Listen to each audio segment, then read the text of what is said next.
नमस्कार, मैं हूं विवेकानंद शर्मा और आप देख रहे हैं the Vivek views.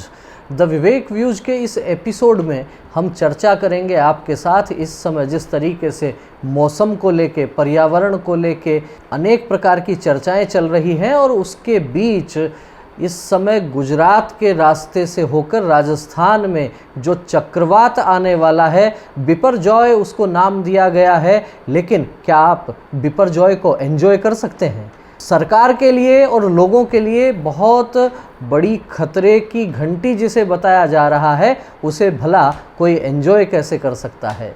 Biparjoy Gujarat से होते हुए राजस्थान आने वाला है और कहा जा रहा है कि राजस्थान में उदयपुर, जोधपुर और अजमेर संभाग में उसका असर देखने को मिलेगा।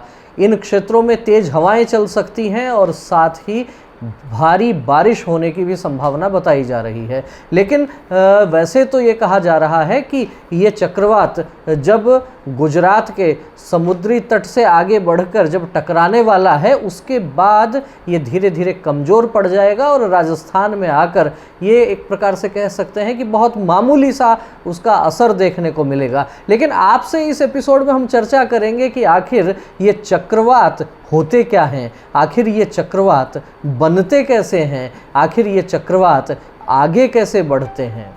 चक्रवात के बनने की यदि हम बात करें तो सामान्यतः ये समुद्र के ऊपर बनते हैं और उन समुद्री क्षेत्रों में खास तौर पर चक्रवात बनते हैं जहां तापमान 27 डिग्री से ऊपर होता है। जी हाँ, समुद्री सतह का तापमान जब 27 डिग्री से ऊपर होता है तो समुद्र का पानी गर्म होने लगता है और जब समुद्र का पानी गर्म होता है तो वह भाप बनकर, वाष्प बनकर ऊपर की ओर उठता है और साथ ही वहाँ की जो हवा है वो हवा नमी वाली हवा होती है और नमी वाली हवा जब गर्म होकर ऊपर की ओर उठती है तो एक विशेष प्रकार का एक प्रेशर एरिया बनता है समुद्र की उस सतह पर जहां तापमान 27 डिग्री से ऊपर होता है। और लगातार ये क्रम जब बढ़ता रहता है तो हम कह सकते हैं कि वहाँ एक प्रकार से हवा के कम दबाव का क्षेत्र बनता है, क्योंकि जब तापमान वहाँ समुद्र में बढ़ने लगता है, वहाँ से गर्म हवाएं ऊपर की ओर उठती हैं। गर्म हवा ऊपर की ओर उठती है तो वहाँ जो लो प्रेशर एरिया बनता है उसको भरने के लिए आसपास की ठंडी हवा वहाँ पहुँचती है और वो ठंडी हवा फिर वहाँ के तापमान से गर्म होकर ऊपर की ओर उठती हैं। ये लगातार एक परत हम कह सकते हैं बनती जाती है, गोल परत बनती जाती है। लंबवत एक आकार इस प्रकार का बनता है जिसको साइक्लोन नाम दिया जाता है और सारा खेल ये एक प्रकार से कह सकते हैं कि तापमान, गर्म हवा और दबाव का है और इसके कारण बहुत बड़ा ये एक क्षेत्र ऐसा बनता है और वो फिर हवा के माध्यम से आगे बढ़ता है। उसको एक प्रकार से चक्रवात कहा जाता है।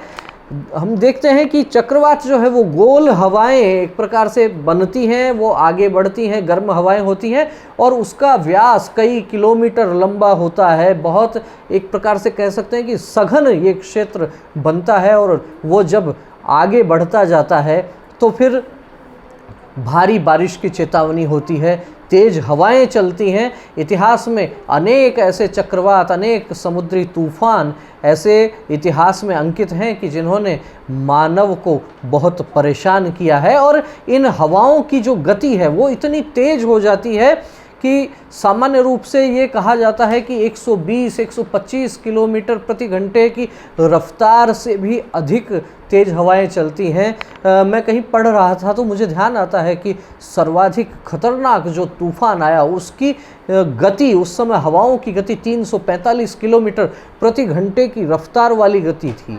आप एक बार विचार करके देखिए, सामान्य रूप से हमारे यहाँ राजस्थान में खासतौर पर 40 से 50 किलोमीटर प्रति घंटे की रफ्तार से यदि तेज़ हवाएं चलती हैं तो बड़ा भारी आंधी और तूफान उसको कहा जाता है। लेकिन जब हवा की गति 150 किलोमीटर से ऊपर हो, 200 किलोमीटर प्रति घंटा से ऊपर की जब उसकी गति हो जाती है तो किस प्रकार का स्वरूप है।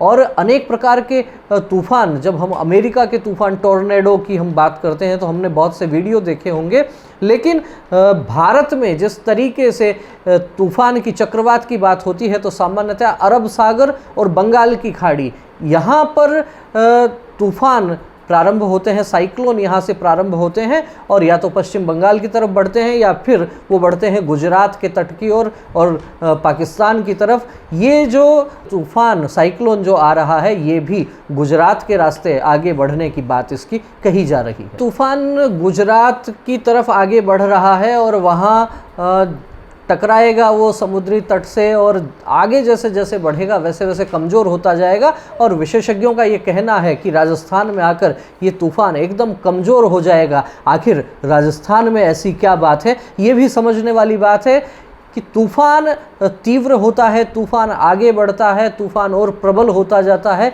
जब उसको निचले स्तर पर नमी मिलती है। लेकिन राजस्थान को जिस तरीके से शुष्क क्षेत्र कहा जाता है, यहाँ तापमान अधिक होता है और ख़ासतौर पर जब हम बात करते हैं बीकानेर, जैसलमेर, जोधपुर, रेतीली जो भूमि है वहाँ नमी नहीं मिल पाती।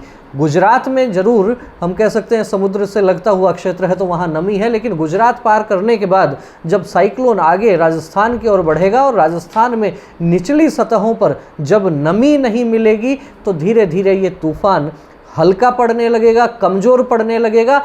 निश्चित रूप से कहा जा सकता है कि कुछ क्षेत्रों में भारी बारिश की चेतावनी अवश्य दी गई है, लेकिन हवाओं की रफ्तार जो गुजरात में समुद्री तट पर है उससे बहुत कम हो जाएगी, बारिश भी वहाँ से कम होगी।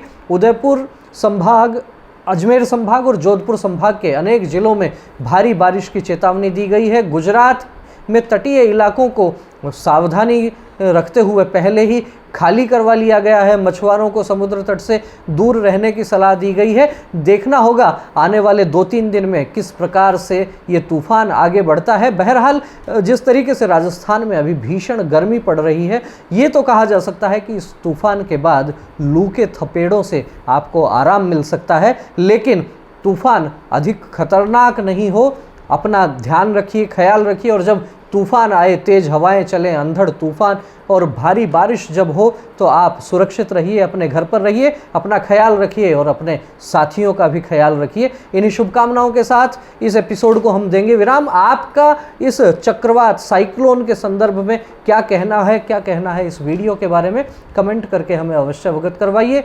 वीडियो अच्छा लगा हो तो इसे लाइक कीजिए, अधिक से अधिक लोगों तक शेयर कीजिए। तो फिर मिलेंगे एक नए विषय के साथ, एक नए वीडियो के साथ। तब तक आप देखते रहिए द विवेक व्यूज। बहुत बहुत धन्यवाद। नमस्कार।